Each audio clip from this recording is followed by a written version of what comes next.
Salut, bienvenue, c'est Igloo, le Mac de l'Habitat, l'émission préférée de tous les banquiers alsaciens, avec Cédric Simonin, C'est vrai. qui est l'animateur de cette émission. Bonjour Cédric, toujours Bonsoir. directeur général, patron, boss de Triano Résidence. Je crois, oui. Ouais, Jusqu'à non, peu, aux dernières nouvelles en Aux tout dernières cas. nouvelles, c'est ça. On reçoit Emmanuel Hermsdorf. Bonjour. Bonjour, c'est pas une première, vous Non. avez déjà reçu. Ouais.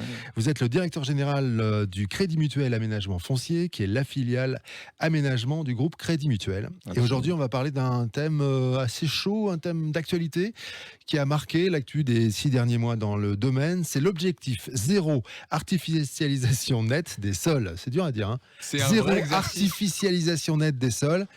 Et la question, elle est très importante et elle concerne tous ceux qui ont envie de bâtir leur maison. Ça va stopper ou pas la construction de maisons individuelles? Je vous laisse avec Cédric Simonin. Emmanuel, ça va être chaud. On va peut-être avoir une réponse en fin Bah d'émission. Il faudra tenir jusqu'au bout. Donc oui, c'est un sujet d'actu. C'est aussi un grand sujet de diction. Zéro artificialisation nette des sols, qu'on va appeler communément ZAN. Le ZAN ou... Bah, sinon, on va cracher partout dans le truc et c'est pas Covid. Donc, on fait attention. Donc, on va appeler ça ZAN. C'est un enjeu pour tous les gens qui ont envie de bâtir quelque chose, hein, maison, collectif, etc., sur les secteurs donnés. Ça va être une petite révolution. Personne s'en rend compte, sauf chez nous, chez Igloo. Oui, bien, on est toujours un petit peu en les avance. premiers, évidemment. on a pris l'expert en la matière. Donc, déjà, une petite définition. Je le répète une dernière fois, je ne le dirai plus jamais. Qu'est-ce que le zéro artificialisation nette des sols, Monsieur Hermsdorf? Bien, bon, Lausanne.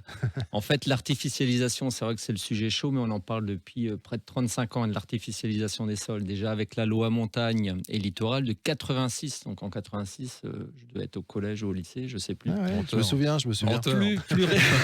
Plus récemment, depuis 2021. En fait, l'artificialisation des sols, définition simple, on transforme un sol agricole, naturel ou forestier par une opération d'aménagement qui va artificialiser totalement ou partiellement ce sol et lui affecter une nouvelle fonction. Donc là, on est en train d'en perdre quelques-uns. Oui.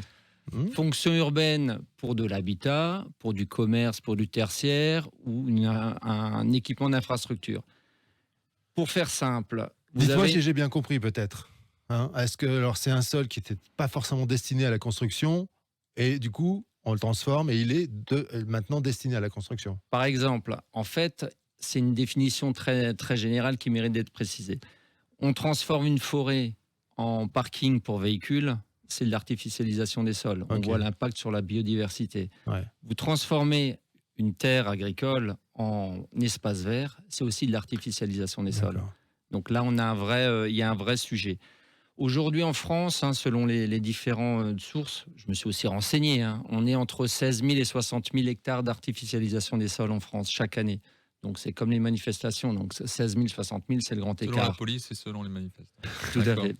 Du coup, on a un ratio par contre qui est unanimement reconnu. En fait, c'est les mètres carrés artificialisés, donc cette transformation ramenée à la densité de population. Et en France, ce qu'il faut retenir, il y a un chiffre, c'est 47 km² pour 100 000 habitants d'artificialisés chaque année. En Italie, on est à 26, au Royaume-Uni, on est à 30, en Allemagne, on est à 41 km².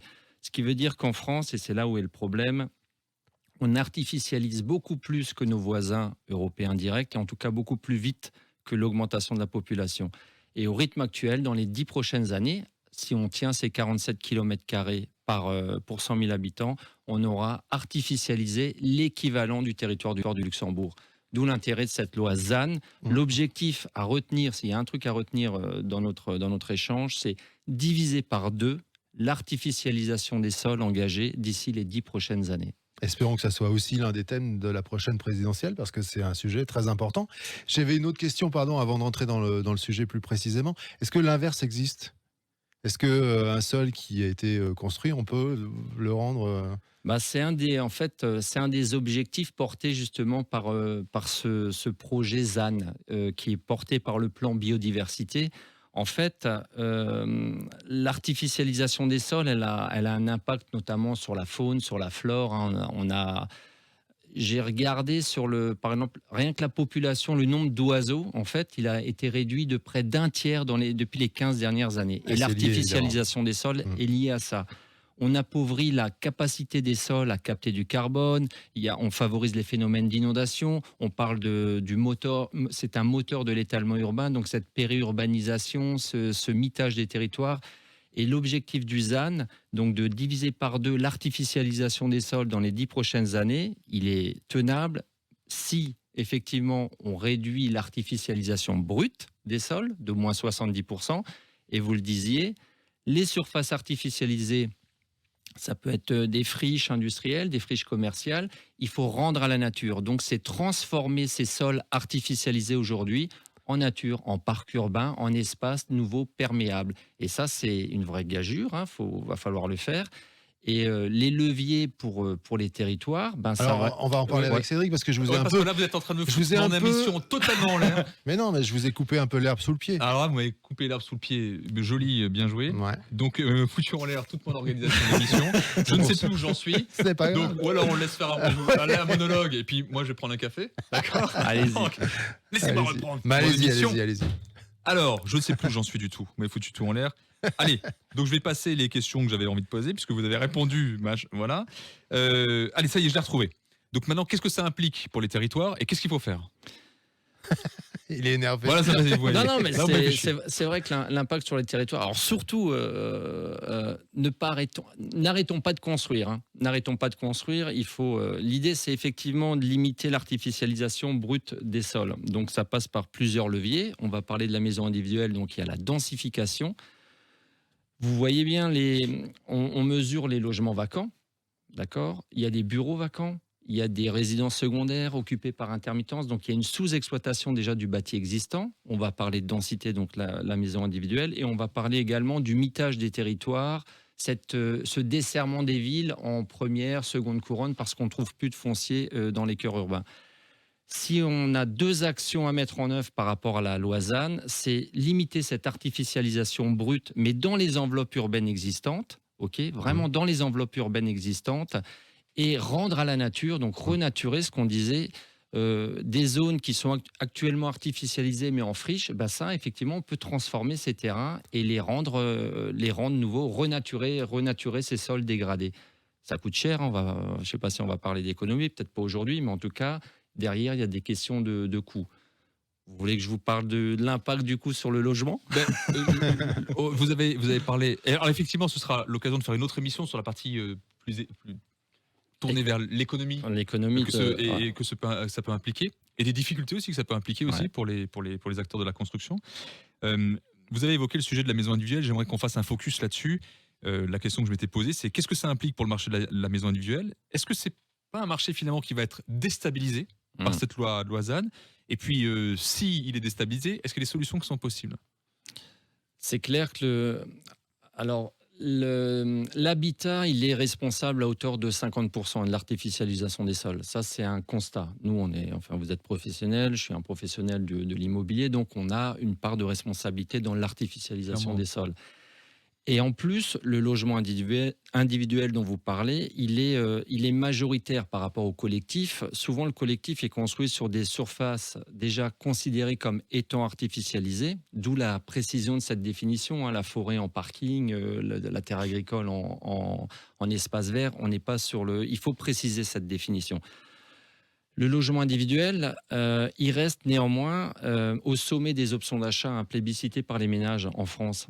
Les gens ont envie de vivre en maison individuelle. Moi, j'ai envie de vivre en maison individuelle. J'ai pas forcément envie de vivre dans un appartement, dans une copropriété. C'est pas forcément mon rêve. La maison individuelle, c'est le rêve des Français. Mais c'est le rêve des Français qu'ils aient 30 ans, 40 ou 50 ans. Et ce rêve, il existe depuis 30 ans. Moi, il y a 30 ans, on parlait déjà de ce rêve de la maison individuelle. La maison individuelle, elle est aussi riche par sa diversité. Vous avez le logement individuel en diffus. C'est une densité, vous voyez, on revient sur la densité, c'est 5 logements hectares. C'est rien, 5 logements hectares. Le ménage qui rencontre un propriétaire, il achète un terrain de 1000 mètres, 1500 mètres carrés, 2000 mètres carrés, disons 10 arts, 15 arts, 20 arts, et il va mettre sa maison. Ça, effectivement, aujourd'hui, dans une démarche de sobriété foncière, ça ne doit plus être possible. Là, j'en conviens tout à fait. Et ça, c'est la moitié de la maison individuelle construite en France aujourd'hui. Les opérations adossées à des procédures d'urbanisme que sont le lotissement et la zone d'aménagement concerté, c'est qu'un quart de la maison individuelle produite en France. Et ça, il faut le poursuivre. Donc oui, on va continuer à produire de la maison individuelle. Il faut que les collectivités autorisent davantage les professionnels à s'inscrire dans des opérations dites organisées par les procédures de lotissement et de zones d'aménagement concerté, où on est sur des densités non pas de 5, mais de 20 à 40 logements hectares. Donc ça change complètement la donne. Et à nous, professionnels, d'insuffler dans ces opérations davantage d'urbanité, c'est-à-dire on va produire de la maison individuelle, mais on va aussi mettre de la maison individuelle groupée. On peut faire des hameaux compacts, de la promotion, mais à dimension humaine. Bref, un vrai quartier de ville avec des commerces de proximité, etc. Et vous y adossez à ça toute la démarche environnementale. On parlait de renaturer les sols. Les collectivités vous parlent souvent dans les cahiers des charges, vous les connaissez bien en tant que promoteur, les trames vertes, continuité écologique, trames bleues, continuité de l'eau. Il faut y adosser les trames brunes, effectivement, de renaturation des sols avec toutes les fonctions essentielles du sol d'aujourd'hui. Donc, la maison individuelle, on va continuer à en produire, simplement sur des terrains plus petits qui répondent à la fois aux exigences de sobriété foncière, mais en même temps aux exigences, aux demandes de logement pour ce type d'habitat. Très bien. Alors, ce qui est intéressant aussi, c'est pas parce que vous faites ces métiers-là, des métiers où on construit des immeubles et donc des maisons individuelles aussi. Donc vous gagnez de l'argent en construisant des maisons, mais ces questions-là, elles sont importantes et vous pourriez très bien ne pas vous y intéresser. Et c'est pas le cas. Donc c'est intéressant de le signaler aussi. Ça veut dire qu'il y a des entreprises vertueuses quand même. Il y a des entreprises qui ont une conscience écologique. C'est pas parce qu'on fait du commerce et qu'on gagne de l'argent, c'est quand même le propre d'une entreprise. Bien sûr. Qu'on n'a pas de conscience, on n'a pas de valeur à côté. Donc c'est assez nouveau quand même ça. J'ai un peu le sentiment que c'est. Sauf que économiquement, c'est un marché aussi qui est facteur de valeur ajoutée économique. Ouais. Et il faut juste regarder le prisme sous un autre angle. Et ensuite, il est aussi, il permet aussi, ou il favorise aussi l'innovation. Donc c'est un sujet sur lequel qui me tient à cœur, c'est-à-dire que il implique une réflexion parce qu'il y a déjà une concertation avec un besoin déjà qui vient au niveau des élus. Donc il y a un élément qui est plus contraint. Quand il y a une contrainte, généralement, souvent on arrive à répondre à cette contrainte par l'innovation. Absolument. Merci Emmanuel Hermsdorf. Merci à vous quand pour vous votre voulez, invitation. évidemment, pour reparler du ZAN. Finalement, c'était pas si austère comme sujet. Non. C'était plutôt intéressant. Même si vous m'avez chamboulé tout mon truc. Bah oui, Non, mais c'était très bien quand même, bravo. Merci à vous deux. Merci à vous. Merci. Encore.